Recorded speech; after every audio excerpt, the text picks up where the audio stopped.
नांदेडमधील पहिली वहिली 3T diagnostic MRI machine जी देते हाय resolution images, तेही सामान्य MRI पेक्षा स्वस्त दरात। आजच संपर्क साधा Durga Marathwada 3T diagnostic centre, Rizwani building, Toshniwal hospital समोर, डॉक्टर्स लेन, नांदेड। संपर्क मोबाइल 9130096001। दवाइयों की कमी, कर्मियों की कमी और मरीजों की लगातार मौत से नांदेड़ का सरकारी अस्पताल पिछले सप्ताह भर से सुर्खियों में चल रहा है। 1 अक्टूबर को 24 घंटों में 24 मरीजों की मौत के बाद अब ये आंकड़ा 100 के पार पहुंचा है। ये सच भी है, क्योंकि 500 बेड्स क्षमता वाले अस्पताल में अगर 1000 या 1200 मरीजों को भर्ती कर उपचार करना अनिवार्य हो तो इसके परिणाम स्वरूप आज की स्थिति तो उभर कर सामने आना स्वाभाविक है।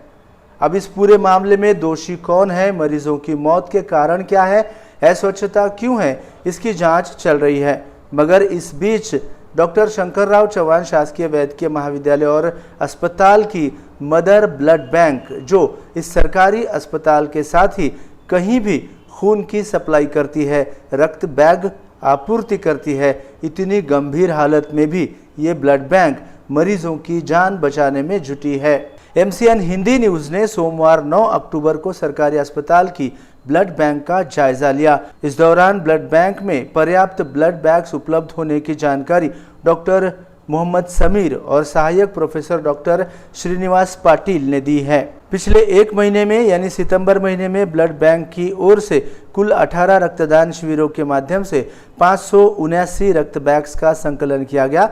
अस्पताल में भर्ती गंभीर रूप से बीमार मरीजों को मुफ्त में इसका वितरण किया गया। रक्तदान शिविरों के साथ ही अस्पताल पहुंचकर स्वयं स्फूर्ति से रक्तदान करने वालों से भी उपलब्ध हुई रक्त बैग्स का रोजाना करीब 20 मरीजों को रक्त चढ़ाया जाता है।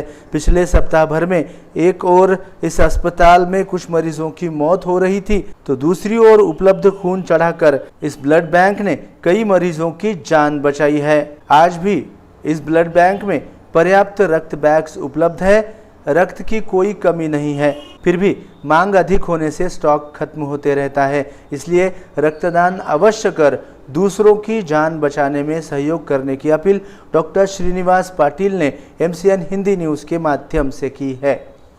मी डॉक्टर श्रीनिवास पाटिल, डॉक्टर शंकरराव चौहान शासकीय वैद्यकीय महाविद्यालय येथील रक्तपेढीमध्ये सहाय्यक प्राध्यापक या पदावर कार्यरत आहे। तरी येथे आमच्याकडे सद्यस्थितीला मुबलक प्रमाणात रक्तसाठा उपलब्ध आहे आणि सप्टेंबर महिन्यामध्ये आपल्याकडे 579 बॅग संकलित करण्यात आल्या।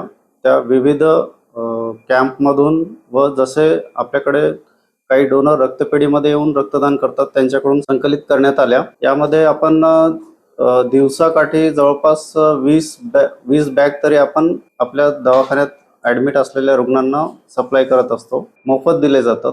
रक्तदात्यांकडून पूर्ण होल ब्लड अशा स्वरूपात ब्लड घेत असतो आणि त्यांचं विघटन 3 विभागामध्ये होत असतं। एकतर पॅक सेल्स म्हणजे RBC लाल रक्तपेशी आणि FFP म्हणजे प्लाझ्मा आणि तिसरा कंपोनंट म्हणजे प्लेटलेट्स, जे की आपल्याला डेंग्यूच्या वगैरे पेशंटमध्ये कामी पडतात।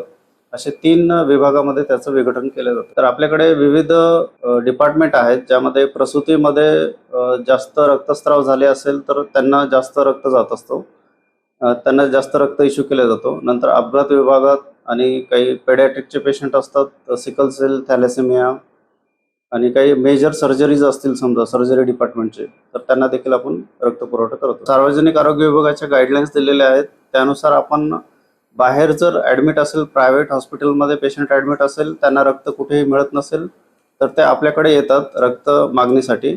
तर त्यांना जे काही टेस्टिंगचे चार्जेस लागतात त्या शासन निर्णयाप्रमाणे आपण त्यांना फीस आकारत असतो। कसं असते, रक्त हे कोणत्याही कारखान्यामध्ये निर्माण होत नसते आणि हे नैसर्गिकरित्या मानवाच्या शरीरात तयार होतो आणि तोच रक्त आपल्याला संकलित करून दुसऱ्या गरजू रुग्णांना द्यावा लागतो।